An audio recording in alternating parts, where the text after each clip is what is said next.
Pretend I'm somebody that you've just met and I seem Oh, like you mean what's this pitch? What's Yeah, the sales pitch? give me the pitch. Oh, well, Give me the come pitch. on. You can give me $1,500 and in a week you can walk away with $12,000. We have endless resources. I've got a list of people that even if you don't know them, I know them, and you can call them, and all you have to do is be positive and they will get it from you. Come on, you can do this. I know you. You're a great salesperson. I trust you. I believe in you. And I'd like to share this opportunity with you. Don't give me your last $1,500. But if you've got $1,500 that's kicking around that you're thinking about what should I do with it, do this. Do this. Yeah. I did it. I'm in. Yeah, you're in. I know you're in. I'm Jane Marie, and this is The Dream. Episode 1. Want to swim in cash?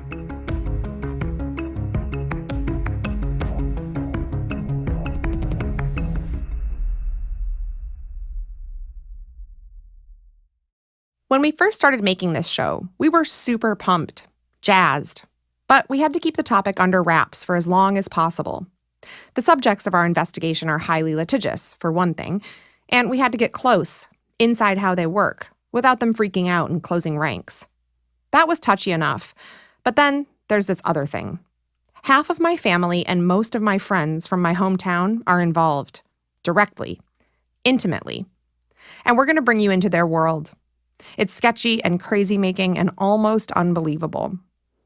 Anyway, it was frustrating, this not being able to talk about it thing. Like I said, I was super pumped and I talk a lot. One night, I let it slip to one of my best friends that we'd gotten a new gig. The exchange went like this. All I can say is that it's kind of about pyramid schemes.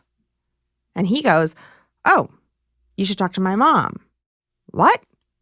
Yeah, my mom ran one of those when I was a kid out of our house. A literal pyramid scheme.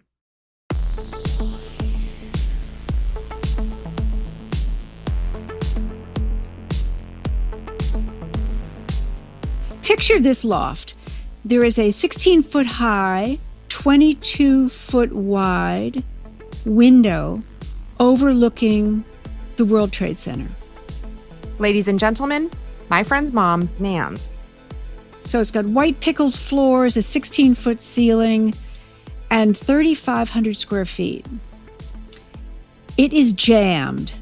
Hundreds of people showed up. You can't even walk. There are so many people. In order to not be suffocated by the crowd, I climbed up the spiral staircase going to the second floor just to observe. And I remember just kind of sitting on that staircase overlooking this crowd of people as they moved around the room making alliances, creating future groups. Back in the 80s, Nan was working in advertising and raising her 3 kids in Manhattan. I was only just, newly unmarried and just kind of coming back into the world. It was kind of an exciting time for me that, life is new. I'm feeling very empowered. And on a personal basis, filled with an idea that I was smart and adventurous and I could do anything I wanted to do. And that life was just an adventure. The timing of Nan's rebirth, if you will, couldn't have been better. See, at that exact moment, a cultural phenomenon was taking hold in New Agey circles all over the country. It was called the Human Potential Movement. Think of it as sort of a precursor to The Secret. Just visualize abundance and happiness and voila, you're rich and skinny, or whatever. In that time in New York City, there was a lot of human potential movement groups, kind of. It was all about energy. Energy out is energy in. And you get what you give and all of that, power of positive whatever. In the midst of this movement sits an untethered Nan, riding this new wave of endless opportunity. And along comes this exciting concept where if you If you put a bunch of money in and you could talk other people into joining you, that everybody could make a lot of money, and it was all cash and it was all fast and it was all fun and very optimistic and exciting. This new thing was presented as a game called the airplane game. As Nan remembers it, anyone who was even tangentially related to the whole human potential movement was abuzz about the airplane game. Parties introducing it to newcomers were being held all over Lower Manhattan. The way she describes it, they looked kind of like literary salons, with people giving inspiring lectures at their bohemian flats in the East Village, and a bunch of aging hippies sitting around cross-legged, rapt with attention.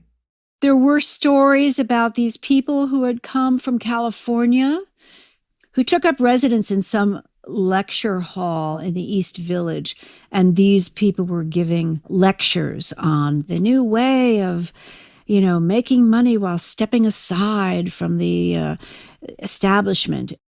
It took a minute, but being in that world, eventually Nan agreed to attend one of these meetups and to learn more about this exciting opportunity. The first time I remember asking somebody, well, wait a second, how does this thing work? I was trying to understand it. He said, well, there's a pilot and there's 2 co-pilots and there are passengers, and you pay to fly. These were obviously not literal airplanes. Picture this. People would set up chairs in the shape of a triangle, or pyramid, with 1 chair at the front. That's the pilot seat. Behind that person, there were 2 chairs for co-pilots, 4 crew behind them, and 8 passengers in the last row. Those 8 passengers were the new recruits, who put in $1,500 apiece. As they recruited more people, they moved up the ranks, until eventually they became a pilot themselves and took the pot. Then they moved on to another airplane. The chairs weren't absolutely necessary. Sometimes these planes were just represented by charts, but the principle was the same. So it's this revolving thing of you pay, and then you wait, and then everything moves very quickly. And you are, before you know it, like we're talking about 4 days, you are a pilot, and people are paying you. I can't remember some of the timing of this, but I did say yes to having a recruitment party at my loft in Tribeca. Somebody planned it, called me and said, okay, if we come to your place. And it was at that event that I started to think, ooh, this is getting out of hand. It was extraordinary and giddy-making. I mean, it was really intoxicating and fun. Until somebody leaned up to me and said, I think there are some FBI men in the room. I went, oh, far out. I said, really? This interview with Nan was, to use her words, giddy-making. Naturally, I come out of the studio and start telling all the other producers on our team about this airplane game. And that's when one of them says that the airplane game had come up in their reporting, too. It turns out one of our experts, a guy named Robert Fitzpatrick, you'll hear a lot from him this season, he got his start in studying this sort of thing because he had played the airplane game, too. I think it was a telephone call, yes, and it was an invitation to come to a meeting that was going to be held in someone's house. It was presented as just something new, a movement, an event. It was quite vague as to what it was. And like thousands of others, I was invited to participate. When the airplane game reached Robert Fitzpatrick in Broward County, Florida, he was a perfect fit. Robert was a self-starter, founded his own trade magazine, and worked as a community organizer. He got invited to play, and the party he went to was just as exhilarating as Nan's. But there was something more to it, something sweet, neighborly, wholesome even. When you went in, there was an immediate sentiment, a feeling, an air of happiness, euphoria, welcoming. There was excitement. There was a speaker. People were reminded of their own goals and their hopes for a better life. And it was presented as a kind of system that enabled people to achieve their life's purpose. Like Nan, Robert and his friends were heavily influenced by the human potential movement. And the airplane game, to them, it just seemed like a logical extension of that way of thinking. I myself, at that time, I had been interested in personal development, transformational types of programs. This was the 80s. This was in the air. There's a certain type of person who was already fantasizing about their airplane game strategy.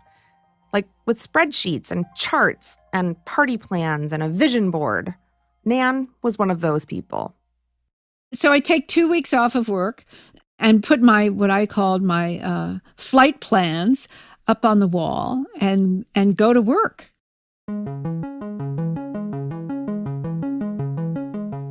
It's $1,500 to join, but it's not a fee. It's a kind of a contribution. It's what you'd put into it, and it's all based on giving and receiving. It's sharing. It's non-competitive. You pay, and then you wait, and then everything moves very quickly.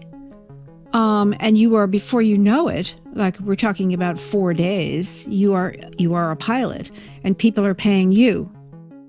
If you're wondering, $1,500 back then would be like $3,500 today. So imagine a stream of people walking up and handing you $3 or $4 grand. That adds up fast. And Nan was told everyone who enters the game could walk away with $12,000. Again, that'd be like getting almost 30 grand for going to a party. That number absolutely sent a current of electricity through the room. The idea that someone whom you knew and trusted had received $12,000 in a matter of days, it somehow clicked that this was correct. This is the way it ought to work. That thinking correctly in America is supposed to lead to prosperity. And there is a whole current of thinking like this, which I had been subjected to, and virtually everybody had been subjected to, but particularly people who had studied this kind of new thought philosophy, that positive attitude, confidence, and right thinking attracted to you good things. There's enough for everybody. Scarcity is an illusion. And that is that kind of competitive, scarcity-based thinking that has held everyone back, and that this system breaks through that. I mean, sales is what I did. So I was able to attract a lot of people, and I had been in seminars with people. I had been in all of these different groups with people. So I had a huge roster of people that I knew that I could call upon, and people who had enough exposure to me to be able to trust me. Initially, the people that were joining were those who really were oriented to that kind of thinking.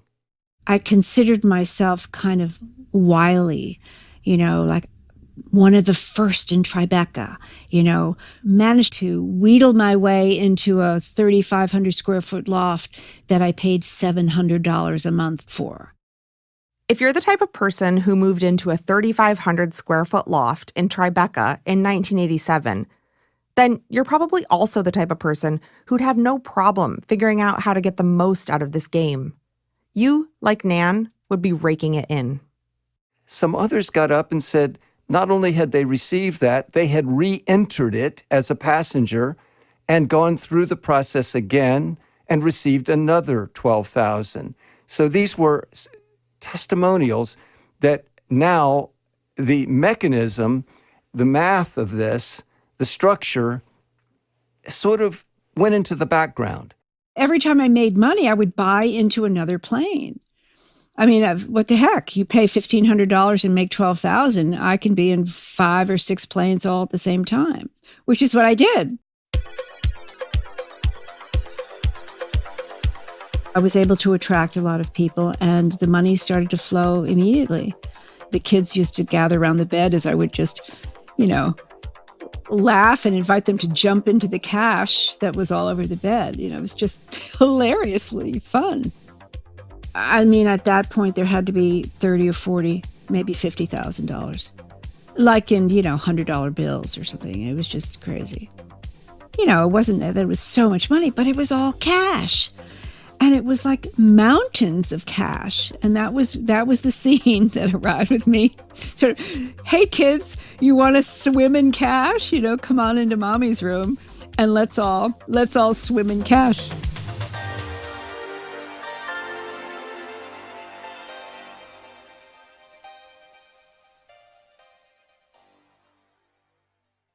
These piles of cash, they were coming from somewhere.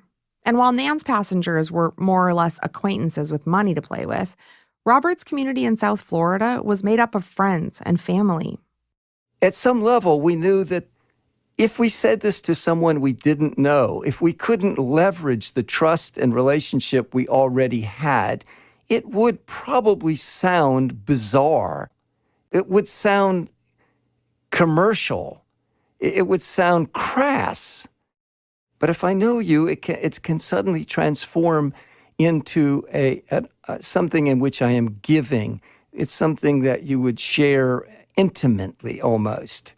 And that took the commercial edge off of it, even though what was it all about? $1,500 turning into $12,000, 800% return.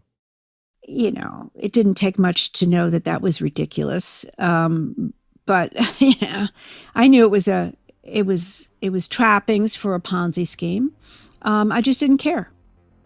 Eventually, there will be a peasant in Bangladesh who can't come up with the money, and the game will die. I knew that.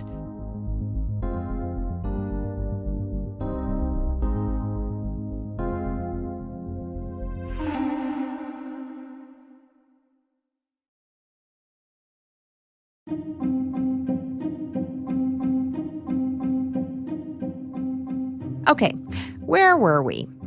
While Nan was swimming in cash, Scrooge McDuck style with her kids, Robert's back in Florida, watching his neighbors and friends get hooked on this new game.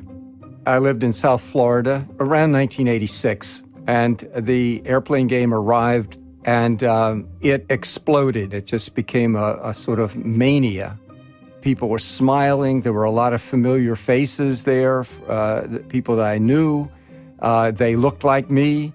They were dressed like me, many professionals. So it looked very familiar, very safe, very comfortable. And remember, there was no product. This was not a business. It was not a church. It was part of a philosophy. It was a story. You used an assumed philosophical name, courage, commitment, fanciful names like this. I was invited by someone I knew and trusted. I was in a home of someone that was a mutual friend. There were plenty of people there I knew. There was a feeling of excitement. There was nothing about it that initially made me think of it as in any way illegal, fraudulent, unethical. The people that I knew and the people that I could call on were these kind of superficial liaisons that I had created by participating in these human potential movement groups. You may know their deepest, darkest secrets, but strangely enough, it didn't make them your friend. You could walk away from any one of them and never miss anybody. For Robert, this whole thing was way more complicated. It hit a lot closer to home. Leveraging trust was a key element. One of the people that I approached was the person I later married. So that's how close it got. The money started to flow immediately. I did not think about the people who would be losing. I figured, hey, lots of people to go through. If they can keep the faith and keep the energy high, yes, of course, people will lose. I knew that. But it seemed very, very far away to me. And of course, at that point in time, everybody was not telling themselves that this was illegal. They were telling themselves that the feds don't like it because there's no tax being paid and they want in.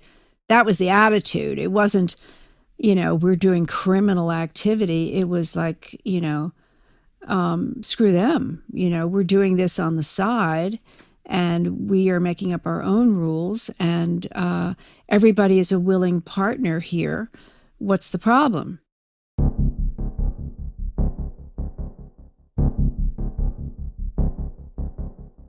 What we did decide early on was that the reason that anything could be problematic was if there was money paid but no services rendered or no product sold.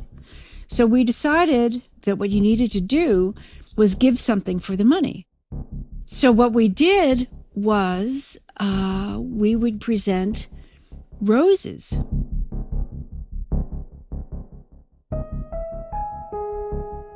I guess in our minds, we thought, well, that's that. We have the feds fooled.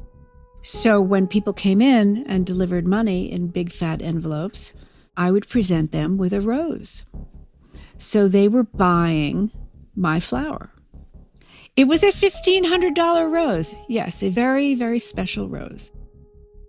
I have this image of, being in the middle of my busy day in the advertising agency where I was working, and having the receptionist call back to say that Vladimir, was in the waiting room, and did I want to see him? They didn't have any idea who he was, and I'm saying absolutely. I was just reaching for one of my roses out of the bouquet that I would buy every day to bring to work, and go out to the receptionist and present this guy with a rose a very expensive rose. I'm a grown-up. I know what a Ponzi scheme is when I hear one. I said, oh, far out. so I know what that is. But no, I didn't care. There were some other kind of hard to convince people. And I found myself suddenly with this sale not being quite as easy as it was in the beginning. We had our attention on winning. We didn't have any attention on losing. And then the problem happened. There's this concept in pyramid schemes or Ponzi schemes. It's called the endless chain. It posits that the supply of people coming in on the bottom tier is infinite. You'll never run out of new recruits. It's a foundational idea, and without it, the whole thing collapses. And of course, unless you eventually start recruiting babies or something, it's a completely false premise, especially with a scheme that moves as quickly as the airplane game. It doesn't take long to run out of people who have an extra $1,500 lying around. The people that we were recruiting were no longer on the high achievement level of the first people who had gotten in. So they didn't have the energy, they didn't have the optimism, and they didn't have the sales ability to sell their planes. And now it started to look hard to these people. And they started to see, oh my God, maybe I'll just lose my money. I can't do this. As it progressed, we began noticing that some of the people coming in, they looked aggressive. They looked, greedy. They looked opportunistic. And they didn't seem to reflect the language anymore. They just saw it as a chance to make money. There were doubts that had begun to enter. The type of people coming in, that certain people would warn you. The word pyramid scheme was uttered by some people. There was a sense that it might not last forever. These were doubts that were introduced. But still, these were banished, put aside. And then an article appeared in the local newspaper. Someone at the local paper had caught wind of a potential fraud going on around town. And do you know who reads the paper in the late 80s in Broward County, Florida? Everyone. The county sheriff's department had gotten word of this and considered it an illegal pyramid scheme and warned people against it. And this was followed by arrests. The sheriff's department raided some of these house meetings and arrested people, handcuffed them, and took them away. Remember, this entire thing is a grassroots phenomenon. There were people that had started it. There were a few people that had manipulated it at the beginning who made tens of thousands of dollars. But it had no official structure. They got word about a House meeting. They went there and they arrested whoever was at the front of the room making the presentation, who may have been a very low-level person, actually, as the scheme had already gotten into tens of thousands of people's lives by that point. The newspaper accounts the next day reported these arrests, and now they were saying things like, and these people use assumed names. They pay in cash. They expect an 800% return. It's done personally without using the mail to avoid mail and wire fraud charges. All of a sudden, these elements of the program that we considered innocent were depicted as maneuvers to evade the law. And the whole thing looked, in the context of the article, as a crass, ridiculous, absurd program of dim-witted people who didn't even understand that they were being duped into a fraud. When we saw it in black and white, of course, the element of being arrested sent terrible fear through everyone, through the communities, because now your friendship suddenly became a liability. And people began now to avoid each other, frightened that someone would blow the whistle on you. You might be reported. So what had become this wonderful bond, bringing so many people together, in which private, intimate, personal, collegial relationships had actually been commercialized, but in the language of a philosophy that almost denied the element of commercialism, those same relationships now became threats. Now, also, people who had given money might want it back. And so there was this element, too, of now debt and obligation. So the whole thing became quite nightmarish at that point. And that's where things ended for Robert. Nan's reasons for quitting the game weren't quite as dire, but they do help explain some fundamentally flawed aspects of this, quote, business model. I had a guy who I knew I shouldn't have recruited. He was just too much of a downer. He was a guy who always thought that the other guy was getting something that he wasn't getting. He was not an empowered person. I made a mistake. The top people, the energetic people that I knew had jumped, and now we were getting down to the people who, against your better judgment, you said yes to. Yeah, greed takes over and you try to, you don't always follow your intuition when somebody's waving money at you. You just say, all right. I knew that this guy was borderline, but I thought, well, I'll help him and maybe he'll do okay and maybe this will be fun. Well, he didn't do okay. And he started to complain. This is too hard. I can't find anybody. Don't you realize that this is a Ponzi scheme and that somebody really has to lose? I think I'm going to be one of the people that loses. My lawyer is saying this is illegal. And I'm going, oh my God, listen to this. I accepted a check from him. And I didn't even bother cashing the check. This is how blasé I was. I mean, I was really guilty of hubris. I had endorsed the check in the back and written it over to my kids' school for payment of tuition. I thought I was just saving a step. So now he had written proof that he had given me this money for no reason at all. And now his lawyer was saying that he could make big trouble for me. So I said, oops. And I suddenly realized that this might be the end of this game.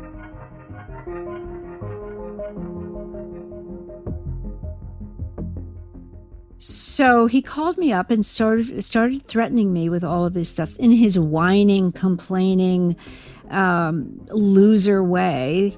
So I said, okay, I get it. I can meet you, in half an hour and I'll give you every cent that you've given me. I'm going to give you back. And in exchange, you'll just make this go away. It didn't cost me anything really to get rid of him. And I knew that he was so fragile that if I didn't do this, that I could have real problems. So I did it. I mean, it took me 5 minutes to tell him, you got it, you've got your money back. Don't worry about it. So I met this guy in the corner, gave him his money, He ripped up whatever record he had of the check and gave me his word that it was over. We shook hands and had a big hug. And I went back and ripped the plans off the wall. And I said, it's over.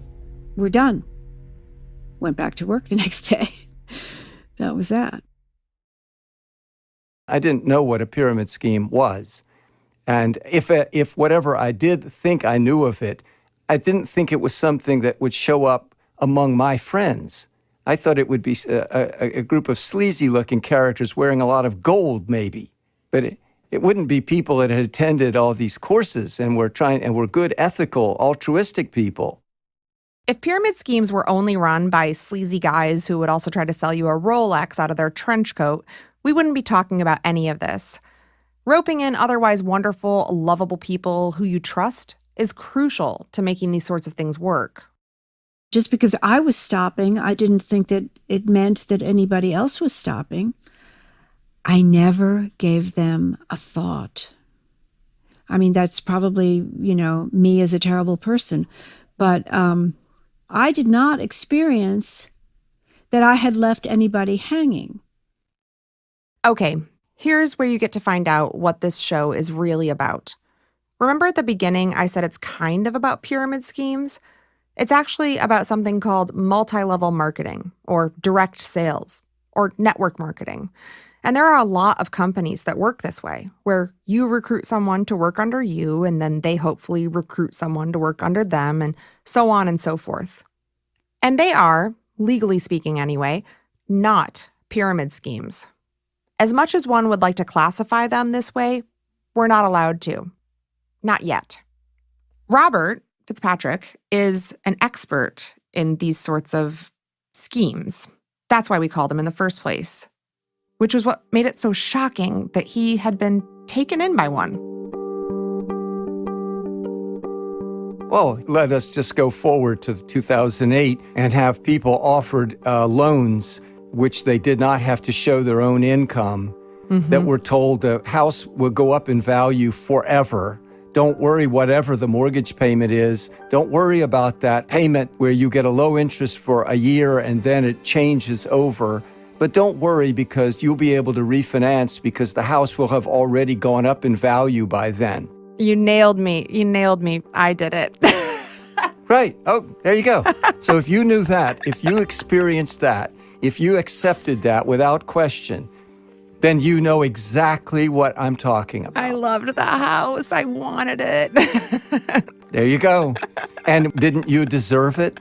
Isn't this the way it's supposed to be? Haven't you worked hard? Oh, boy. I mean, you're a good person, and aren't good things supposed to happen to good people? And isn't our economy supposed to offer this kind of opportunity? These opportunities don't seem to be showing up in work, but they must be out there. Well, here it shows up in the real estate market or the stock market. Or, I mean, there are so many other places where this kind of prosperity thinking, and that is what we're talking about here. It is native to America. It came here from the Puritans. This is what I spent 5 or 6 years tracing down because I wanted to understand how in the hell did I not see this? Oh, they call it like business networking I just can't even imagine anybody being hooked into any one of these things anymore. I mean, what, disguised as business networking or something?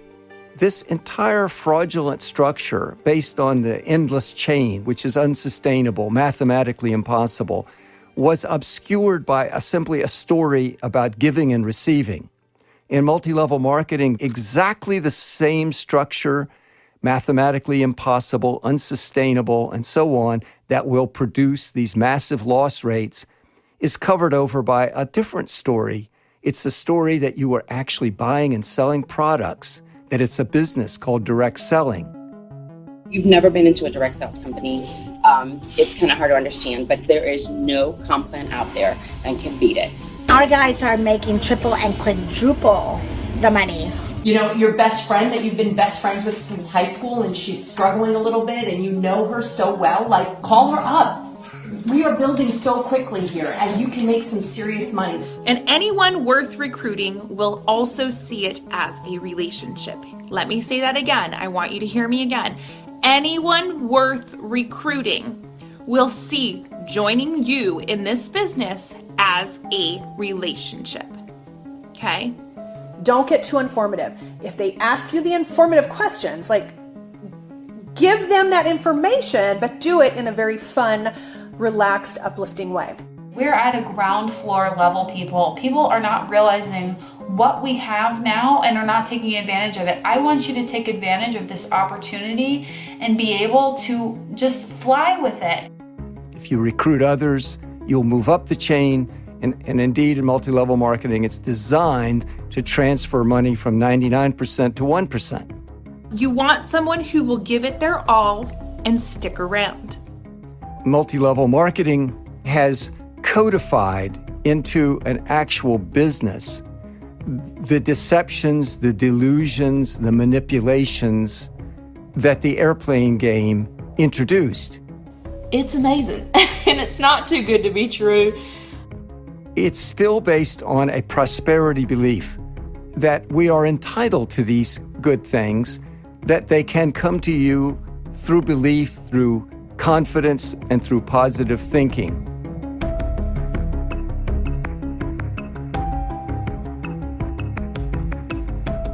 That thinking is now introduced and taught in multi-level marketing in a very sophisticated manner. So much so that there's no police department, there's no authority in the country right now that will openly acknowledge this for what it is, look at it in depth, and just show you in plain black and white that this thing is unsustainable and that it is indeed a racket. No one until now. This season on The Dream, we take you behind the MLM curtain and follow the money from the lowest level to the top, the very top. Donald Trump received over $1 million in 1 year for simply endorsing multi-level marketing. You have a great opportunity before you at ACN without any of the risks most entrepreneurs have to take. You have the ability to market breakthrough technology before it hits the critical mass. The beauty of ACN is that you're in business for yourself, but not by yourself. You have a great partner by your side with you every step of the way. You're entrepreneurs, yes, but being an entrepreneur is even better when you have the support of great company like ACN.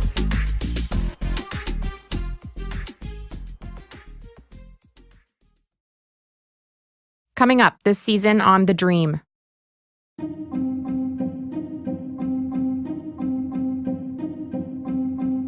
It's so easy to use excuses because it means you don't have to be responsible for your results. You get to blame someone or something else for why you don't have what you want. But is that how you want to live? Is that the conversations you want to have? Wait, how much is this going to cost, though, actually? I think it's going to cost maybe $600 or $700. Oh, my God. I mean, I need to stay in a hotel. We're over $1,000 now. No, we're way over $1,000. Now we're up to like $1,500. Ugh. If you look at the Federal Trade Commission fraud statistics, pyramid scheme and business opportunity fraud are the least reported fraud types that they monitor. Really? So this is not something that people like to tell people about. I just don't think, sort of the accurate picture is out there. And my point, I want to make this point. If the number was screwed up, or if there was no basis for it, and the administrative law judge would have said Brownman's numbers are phony. I'm not here to tell you that I was right. What I am telling you is that I was ignored. You just plop it on your own personal credit card. No one's going to say boo. All you have to do is order product in your team members' names and have it shipped to your address or another address. The company does not care if you sell the product. They just care if you buy it. The guys up on stage there talking about, you just get 5 and the 5 get 25. Look at the potential here. I raised my hand and said, so I've got my calculator here. I'm just, it doesn't make sense. First of all, you just keep going. You'd pass the population of Canada, and just a few levels. He started laughing. He says, look at that guy. Put a calculator in his hand. If you have to go consult numbers in order to believe in your own ability to make this thing work, you'll never succeed. And the crowd is laughing. The Dream is a production of Little Everywhere and Stitcher, written and reported by me, Jane Marie, Dan Gallucci, Mackenzie Kassab, Lyra Smith, and Claire Rawlinson. Editing by Peter Clowney. Our fact checker is Michelle Harris. The Dream is executive produced by Laura Mayer, Chris Bannon, Dan Gallucci, and me. Special thanks today to Jenny Radelet, Nicole Cliff, Robert Fitzpatrick, and Matt Most. We appreciate you subscribing, rating, and reviewing the show wherever you listen.